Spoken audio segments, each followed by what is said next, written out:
Arqueomanía. La riqueza de la cueva de Nerja es enorme, alberga todo un universo en su interior. Por eso hemos querido regresar a la cueva para continuar descubriendo los enormes tesoros arqueológicos que atesora.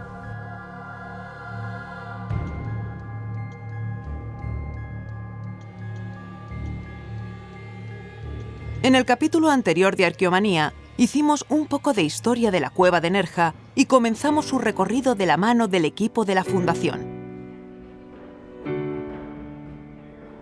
Vimos algunos de sus restos arqueológicos relacionados con el mundo funerario y nos aproximamos al proyecto de conservación de la cueva, gran reto que junto a la investigación cataliza los esfuerzos de sus conservadores.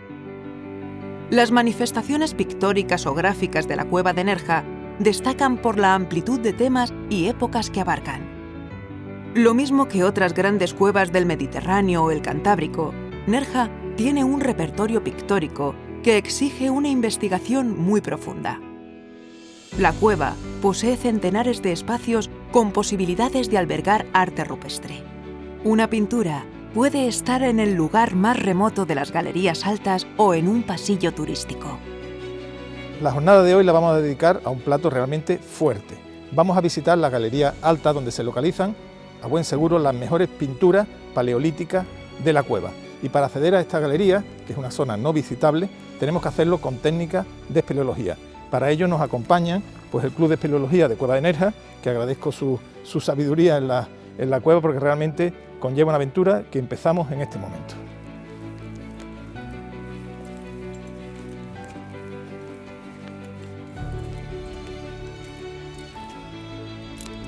Lo primero que hay que hacer es este pasamanos, con lo cual hay que enganchar estas vagas de protección para pasar este primer paso algo comprometido. Debe trabajar el cuerpo y así vamos accediendo a la zona.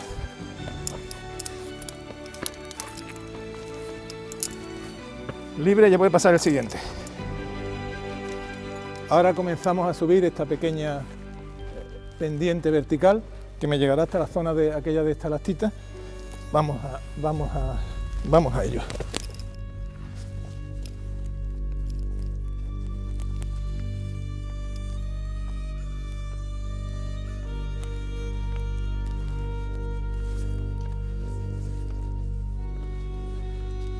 Ya hemos llegado y la sala, la verdad, que se ve más espectacular desde esta altura, ¿no? Estamos como colgados en este balcón de estalactita, parece un balcón gótico modernista sobre la gran sala. Vamos a continuar. El comienzo del recorrido es exigente, con algunos pasos estrechos y otros en los que la altura de la galería sugiere la máxima atención.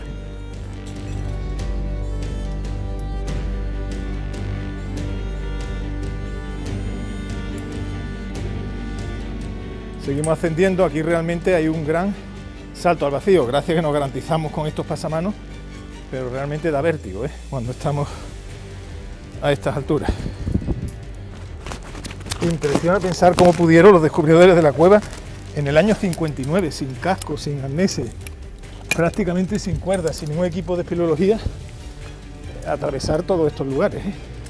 Al igual que las salas inferiores, las muestras de arte se encuentran en espacios, a veces, inesperados. Después de la aventura espeleológica, de subir las grandes paredes, de atravesar estrechas galerías de estalactitas y estalagmitas, llegamos propiamente a las galerías altas y el esfuerzo ha merecido la pena. Llegamos a la zona de pintura y la primera que vemos es aquella pintura geométrica de trazos negros que ha sido perfectamente datada, ya nos contarán exactamente la metodología, pero en todo caso es una pintura geométrica del Magdaleniense, tiene unos 15.000 años de antigüedad y la verdad que luce en un lugar visible justo aquí en la entrada.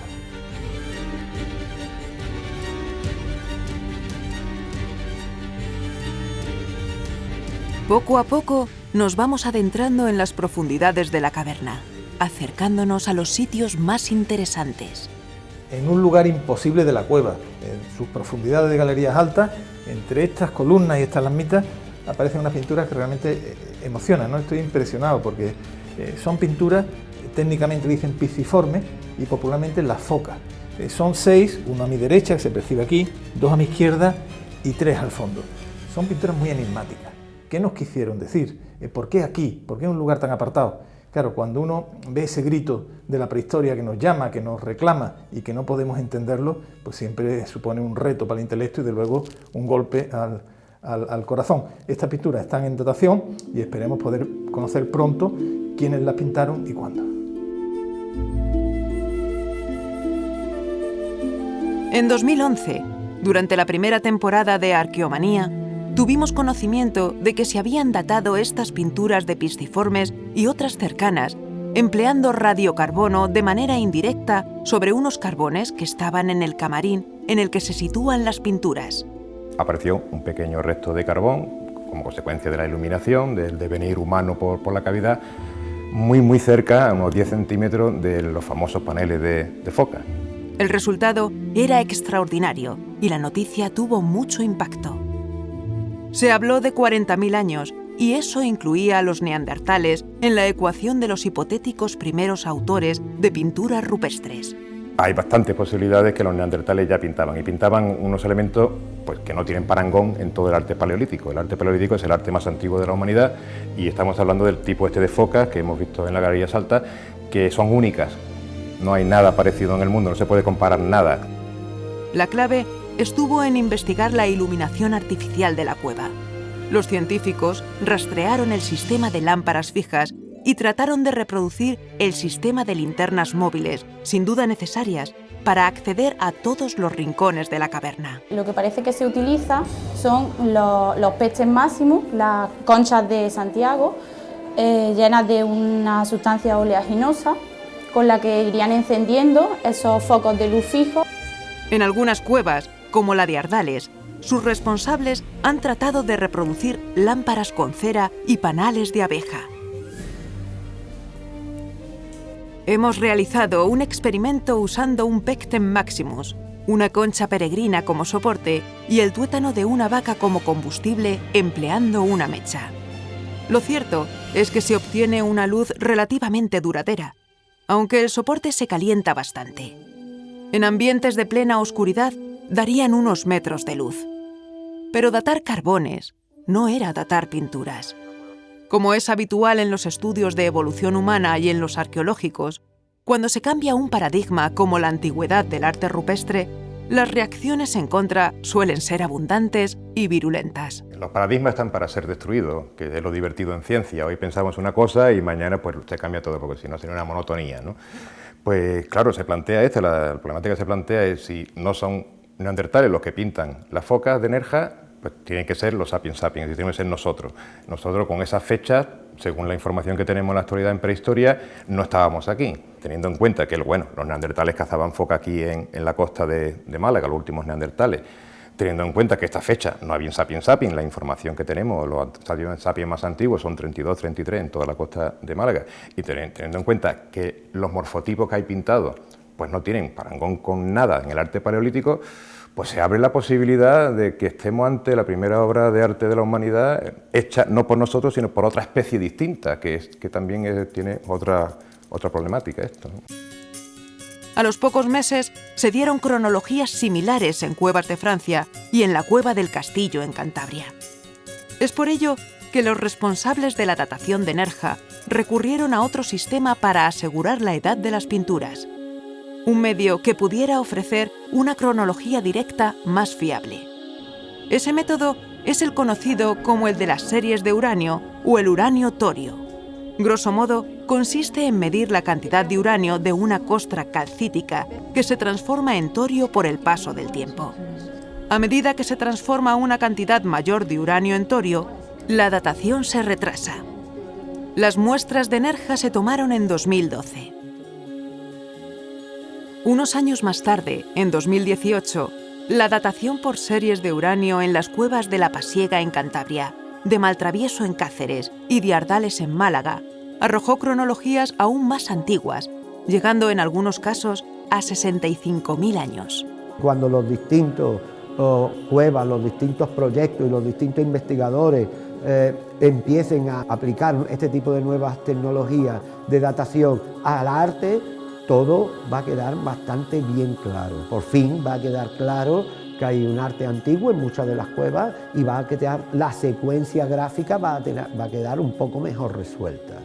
Pero estoy seguro que esto va a reforzar todo, es decir, esto no se hace para dañar la imagen de la prehistoria y mucho menos de la investigación prehistórica, se hace porque aquí teníamos la oportunidad de dar un paso adelante dentro de la investigación de un espacio como Ardales, que es un gran espacio cultural y un legado gráfico de nuestros antepasados enorme.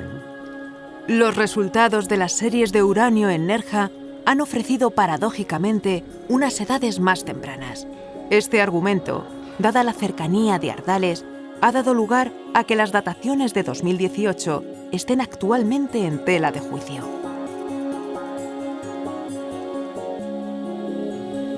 El tránsito por las galerías altas es una suerte de viaje al centro de la Tierra. Vamos pasando dificultades, unidos para no perdernos en esta inmensidad. Seguimos la pista del arte rupestre. Bueno, nos encontramos a los pies de los pocos lagos que hemos visto a lo largo del recorrido de la cueva y marca dos espacios, ¿no? El recorrido que traíamos con esta cavidad que termina en una capilla lateral donde he podido disfrutar de un espléndido ciervo negro que puede tener una datación aproximada de casi 20.000 años. Una figura más que llena nuestro asombro de la riqueza en pintura de esta cueva de Nerja. El equipo de imagen digital de la Fundación Cueva de Nerja ha realizado varias secuencias con tratamiento de imagen. Entre ellas, el ciervo o uru destaca por su belleza y precisión. En una cueva tan rica como la de Nerja, con tantas pinturas, con tanto arte, ¿cómo os planteáis la conservación? Me parece una responsabilidad ante la historia. La conservación tiene que ser una conservación integral, considerando todos los parámetros ambientales que pueden influir en la pintura, porque la pintura puede parecer muy obvio, pero está dibujada sobre una roca o sobre un espeleotema, que a su vez está en contacto con el agua de la cueva y también con el aire. Entonces, en ese sentido, hay que controlar, medir y conocer muy bien todos esos parámetros ambientales para saber qué factores influyen en su conservación, qué parte de esos factores son naturales y qué parte está ligado más bien a la presencia humana. Por ejemplo, veo aquí muchos artilugios. ¿Qué es lo que me dice aquí exactamente, qué estudio estáis haciendo y qué se espera obtener con esta investigación? Concretamente en este punto estamos midiendo los factores que más pueden influir en la conservación de la pintura, como son la temperatura, la humedad relativa del aire y la concentración de dióxido de carbono del aire. Estos tres parámetros están muy relacionados con los procesos de disolución de los minerales o, por el contrario, de formación de minerales sobre el lienzo donde está dibujada la pintura. Para ver si me aclaro de la temperatura, porque me tiene un poco loco. Hemos ido cambiando en diversas salas temperaturas distintas, en una había corriente de aire, en otros no, en otras hacía cierto fresquito, en otras hacía calor, hemos sudado mucho. ¿Por qué este juego de temperaturas a mí me parece muy complejo? Hemos pasado de una zona que está muy cerca o más cerca del exterior, que es la zona turística, donde notamos más la influencia del aire fresquito del exterior, porque ahora estamos grabando en invierno y en esa zona es más, digamos, la temperatura es más fresquita. Sin embargo, a medida que vamos hacia las salas más profundas, esas salas más profundas están más alejadas de la entrada y encima tienen un espesor de roca muy considerable. Y la roca en general es un aislante térmico muy bueno. Por eso notamos esos cambios de temperatura en función de estemos más cerca o más lejos de la entrada y más próximos o más alejados de la superficie exterior. En las cuevas siempre se ha dicho que son cálidas en invierno y fresquitas en verano. En esta además hay un fenómeno que se ha conocido, el fenómeno chimenea, por el cual en invierno el aire entra frío, entra por abajo y sale algo más cálido por arriba, y en verano es a la inversa, ¿no? ¿Lo tenéis detectado aquí también? Sí, perfectamente. Y es el flujo de aire, la dirección del flujo de aire, el sentido realmente varía con la estación del año, esos dos flujos que tú has explicado muy bien y que para nosotros son muy positivos desde el punto de vista de la conservación, porque en verano, que es cuando la Cueva de Nerja recibe mayor número de visitantes y la ventilación es un poco menor, pues los flujos de aire pasan directamente del sector turístico al exterior, de manera que toda esta zona de la cueva no visitable, donde se encuentran la mayoría de pinturas rupestres mejor conservadas, no se afecta.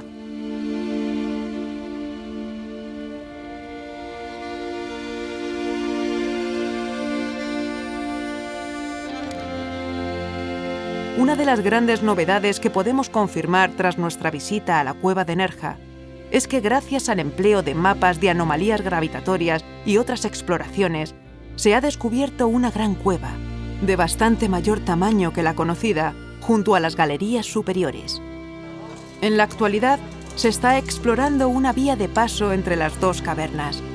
Los mapas geológicos, la fauna y las corrientes de aire certifican que estamos en un gran sistema kárstico. La cueva de Nerja ya es enorme, pero puede haber otra cueva incluso más grande muy cerca. ¿Podéis saber que existe y pudiéramos algún día llegar a encontrarla y, en su caso, haber tenido presencia humana en el pasado? Pues efectivamente tenemos ya datos científicos que apoyan sin ningún género de duda que existe una gran cavidad o una gran sala que formaría parte de este sistema cueva de Nerja, pero por desgracia lamentablemente no tenemos todavía acceso desde el exterior. O sea, conocemos la existencia de la cueva por datos precisamente medidos con estaciones climáticas de Nerja y también por método indirecto, estudios geofísicos que han llevado a cabo otros investigadores de la Universidad de Granada, el equipo del profesor Jesús Galindo, y todos esos datos conjuntamente nos indican que existe una cueva igual de grande o incluso mayor que la cueva de Nerja, que se desarrollaría paralela a esta. Es posible que la gran cueva también tenga huellas de ocupación humana. No es descartable. ¿Pudo haber estado conectada con el exterior en el pasado y pudo haber presencia humana? Pudo, es una posibilidad, pero lo desconocemos por completo a fecha de hoy.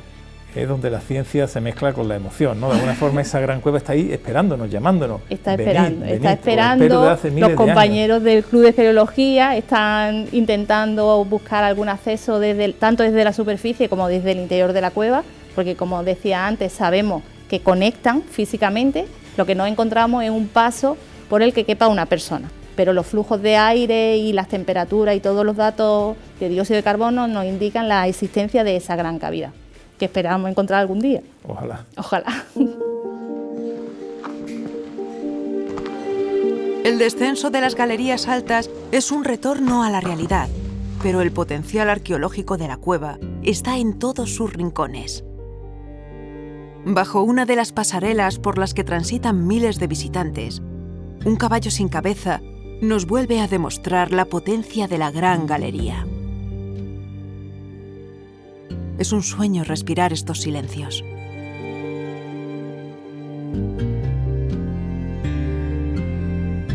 Estamos en una de las cuevas con mayor número de representaciones rupestres de toda Europa. Así podemos encontrar dibujos geométricos, figuras de animales, antropomorfos, en fin, todo el repertorio habitual de las grandes cuevas rupestres. Pero faltaba la mano. Y fijaros lo asombroso de esta cueva, que en esta propia temporada, hace muy poco, acaba de aparecer una mano en rojo pintada tras ese motivo espeleológico, con lo cual Nerja ya tiene la totalidad prácticamente de figuras conocidas de la prehistoria. El desgaste, el borrado de los trazos originales, es subsanable gracias a la restauración digital. Estos complejos procesos se han aplicado a la mano, caso único hasta ahora, de este tipo de grafismo en la cueva de Nerja. Pero el repertorio pictórico está lejos de terminarse. Solo hay que asomarse un poco más adelante, al final de la sala del cataclismo. Antonio, la verdad es que no tiene nada que ver cuando se ve una fotografía de una pintura rupestre o se puede observar sobre la roca, ¿no? Es una experiencia totalmente distinta, supongo porque la pintura habla con la roca, sus volúmenes, pero también por la iluminación. Nada tiene que ver, una luz central enfocándola con una lámpara que utilizarían los prehistóricos, una luz trémula.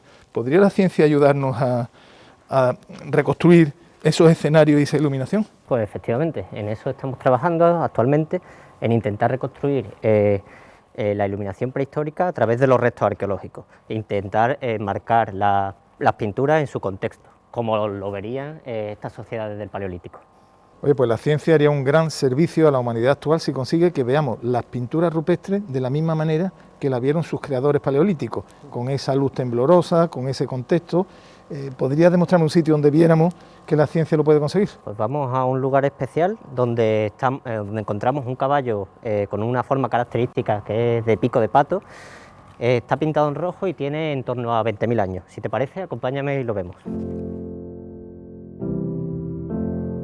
Acabamos de entrar en el camarín de Pico de Pato y comprendo lo que me decía de la pintura en su contexto. Claro, no tiene nada que ver verla en plano que verla en un entorno de volumen, en 3 dimensiones, ¿no? Y además con toda su simbología inherente, es como una iglesia que tiene cuando entra su pila de bautismo, su vía cruz y su retablo al fondo. De alguna forma esto es lo que intentas trasladar, ¿no? ¿Y qué estamos viendo? Eso es, pues mira, ahora mismo estamos viendo eso que hablaba, este recorrido de signos y volúmenes que nos llevan hasta ese retablo mayor que sería nuestra Por ejemplo, figura. ahí se aprecian 2 líneas, ¿no? Sí, aquí tenemos 2 líneas, aquí tenemos otro signo, una serie de puntos pareados, y aquí tenemos finalmente los figurativos, que sería el final de este pequeño recorrido que hacemos dentro del camarín.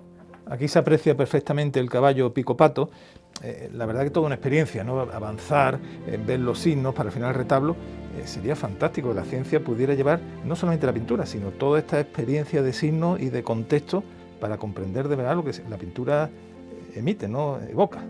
Para no desligar la pintura de todo este contexto donde estamos, hemos hecho un modelo 3D mediante fotogrametría de todo el camarín, y además le hemos intentado reconstruir la iluminación prehistórica a través de esos datos arqueológicos. O sea que quien a través de la realidad virtual va a tener una experiencia muy similar a la que hemos tenido nosotros de comprender esos signos en el espacio y el fondo del retablo. Incluso mejor, porque van a tener la iluminación que tenían los autores de estas pinturas. Entonces ese juego de volúmenes que comentabas antes será todavía mucho más espectacular y el espectador vivirá casi como en la prehistoria. La cueva es como las 1001 noches. Su relato se va engarzando en otros y parece no tener fin. Antes de abandonarla, podemos ver otra de sus maravillas recientemente descubiertas. Antonio, fíjate, hemos pasado antes por este panel cuando bajábamos la escalera y no me di cuenta que pudiera haber pintura. Advierto unos trazos ahí rojos. ¿Hay aquí pintura? Bueno, precisamente, tienes razón. Estamos delante del panel más grande de toda la cueva de Nerja, el que tiene más motivos figurativos, y no lo podemos ver a no ser que lo Fíjate, indiquemos. Es curioso, apenas se ven, apenas son visibles, y es una pena, ¿no?, que no se puedan ver. ¿Puede la ciencia ayudarnos a descubrir lo que hay y reconstruir los trazos originales? Pues sí, puede. Y de hecho, en estos últimos años estamos trabajando con programas informáticos y con fotografía digital que nos permite ver aquello que el ojo humano no es capaz de ver. Resalta el color y nos permite diferenciarlo de este soporte que alberga las pinturas. De esta forma podemos apreciar todo el panel, aquello que está perdido, como si volviera a renacer esta pintura y vuelve a tener toda la vida que tenía anteriormente.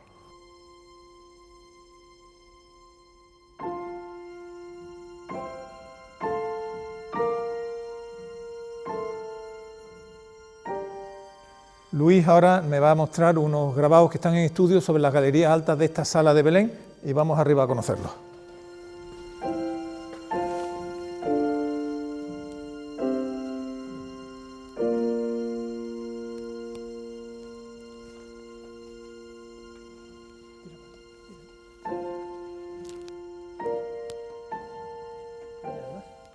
En este paso hay que gatear un poco, pero es el único paso para llegar y por aquí tuvieron que pasar aquellos remotos paleolíticos para hacer el grabado.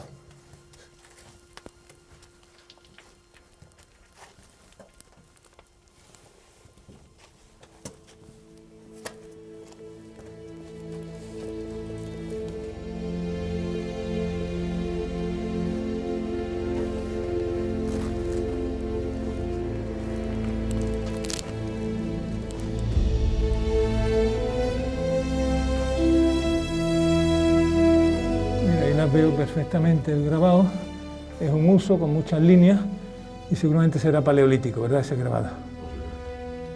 Vaya sitio bonito para estar, ¿eh? Y vaya carga de simbolismo que tiene.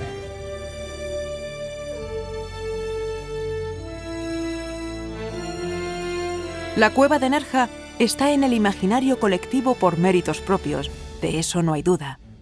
A lo largo de estos programas hemos tenido la oportunidad de aproximarnos a su reciente y bien documentada historia, a la vez que nos sumergíamos en su poderosa arqueología y su ambicioso proyecto de investigación y conservación.